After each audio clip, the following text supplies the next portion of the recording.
बिना संकल्प से किया गया कोई भी कार्य, साधना, अनुष्ठान, उसका फल जो है वो निर्धारित नहीं होता कि आपको कब तक प्राप्त होगा या फिर उसका कितना भाग आपको प्राप्त होगा। पर जब आप संकल्प लेके किसी साधना अनुष्ठान को करते हैं तो इस बात की पूर्णता हो जाती है, पुष्टि हो जाती है कि आपको उसका पूरा फल प्राप्त होगा। जैसे कई लोग 16 सोमवार के व्रत करते हैं तो वो 16 सोमवार या फिर संतोषी माता के व्रत करते हैं या फिर मंगलवार के जो व्रत करते हैं वो संकल्प लेके व्रत करते हैं कि जी मैं इतने सोमवार तक इन देवता के व्रत रखूंगा, ये पूजा करूंगा, ये जोत जलाऊंगा, ये भोजन जो है ये भोग प्रसाद अर्पण करूंगा, ये इन नियमों का पालन करूंगा। इस प्रकार से संकल्प जब लिया जाता है तो इस प्रकार से बोला जाता है। और लिया गया संकल्प 16 सोमवार तक अगर आपने संकल्प लिया है तो आप देखेंगे कि 16 सोमवार के बीच में भी आपकी इच्छा पूर्ण हो जाती है। यानी जितना समय आपने बांधा है अपनी इच्छा के लिए, अपने अनुष्ठान के लिए, अपनी पूजा के लिए, वो इच्छा, वो आपकी महत्वाकांक्षा उस समय से पहले भी और उस समय के कुछ दिन बाद पूर्ण जरूर हो जाती है।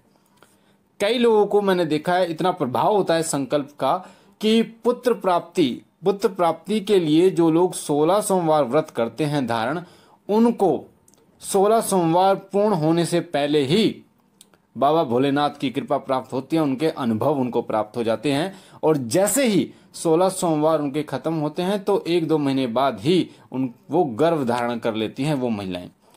तो अपने आप में संकल्प का बहुत बड़ा महत्व है। ऐसा नहीं है कि व्रत जो है उसका प्रभाव है, व्रत का प्रभाव तो है ही है, पर संकल्प जो है उसका प्रभाव सबसे ज्यादा होता है। अब बताता हूं कि संकल्प क्या होता है। संकल्प एक तरीके का वादा होता है, कसम होती है, प्रण होता है, शपथ होती है देवता के सामने।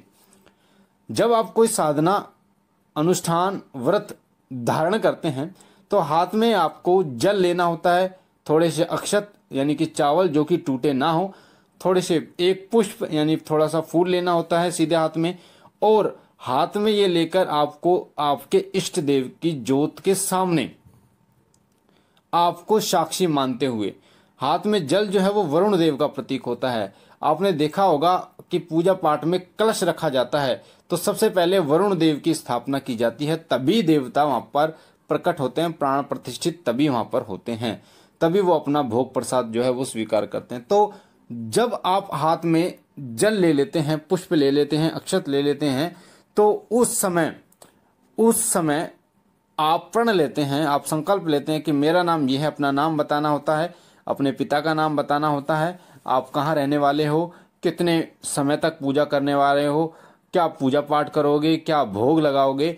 उस समय आपको ये चीजें बोलनी होती हैं कि मेरा नाम ये है, मेरे पिता का नाम ये है, मैं 16 सोमवार तक बाबा भोलेनाथ के व्रतों को धारण करूंगा। मैं प्रण लेता हूं बाबा भोलेनाथ की ज्योत के सामने, धरती माता को, वरुण देव को साक्षी मानकर कि मैं 16 सोमवार तक बाबा भोलेनाथ के व्रत धारण करूंगा। उनको जो भोग आप लगाओगे, जैसे चूरमे का भोग लगाऊंगा, साथ ही आप क्या ग्रहण करोगे, जल ग्रहण करोगे या फिर शाम को आप जो चूरमा है आप वो ग्रहण करोगे, आप धरती पर शयन करोगे यानी कि धरती पर सोओगे, साथ साथ में ब्रह्मचर्य का पालन करोगे, मानसिक और शारीरिक से ब्रह्मचर्य का पालन करोगे। हरदम जिस मंत्र का आप निरंतर ओम नमः शिवाय चलते फिरते 24 घंटे उसका जाप करोगे, ये आपको बोलना है।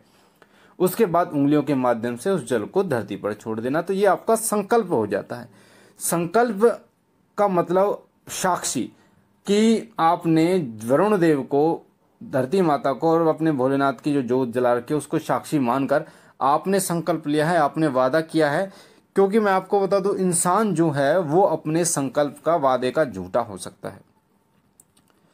श्री राम के बारे में कहा जाता है, प्राण जाए पर वचन न जाए।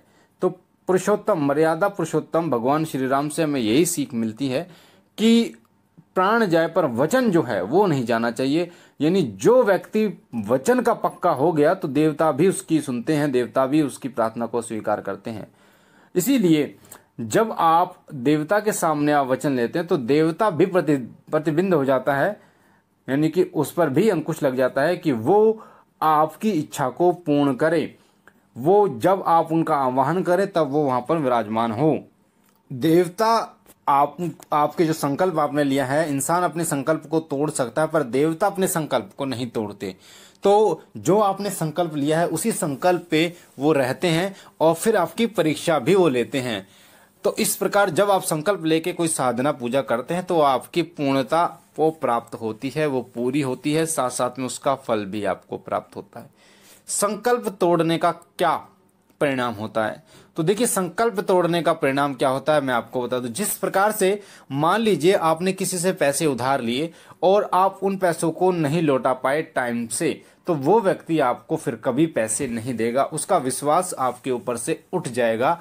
उसी प्रकार से देवता को जब आप संकल्प लेते हैं, वचन देते हैं, तो उस समय अगर आप संकल्प तोड़ देते हैं किसी देवता के, मान लीजिए भगवान शिव शंकर भोलेनाथ की आप साधना सेवा शुरू कर रहे हैं और संकल्प तोड़ दिया, तो बाबा भी ये सोचते हैं कि यार ये व्यक्ति अपने संकल्प पर ही पक्का नहीं है। तो जिस प्रकार आप नहीं उनको अदा कर पाए, जो आपने उनसे उधार पैसे लिए वो नहीं दे पाए, तो विश्वास उठ गया। उसी प्रकार देवता का विश्वास भी उठ जाता है।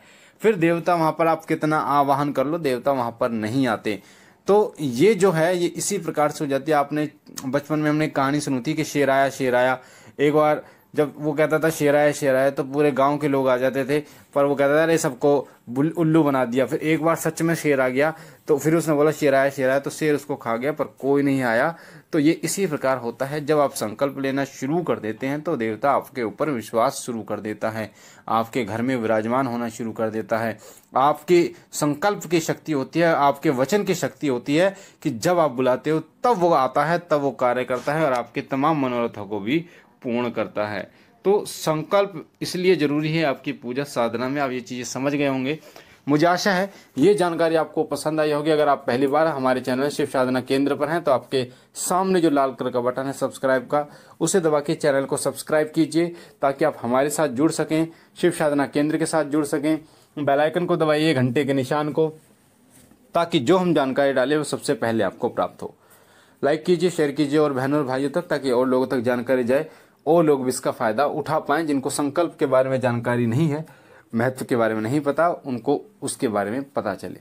मैं बाबा भोलेनाथ से विनती करता हूं कि बाबा सदैव आपकी झोली भरते रहें, आपके घर और काम में बरकत रखें, तमाम खुशियां आपकी झोली में डालें। हम मिलते एक नई जानकारी के साथ, तब तक के लिए ओम नमः शिवाय, ओम नमः शिवाय।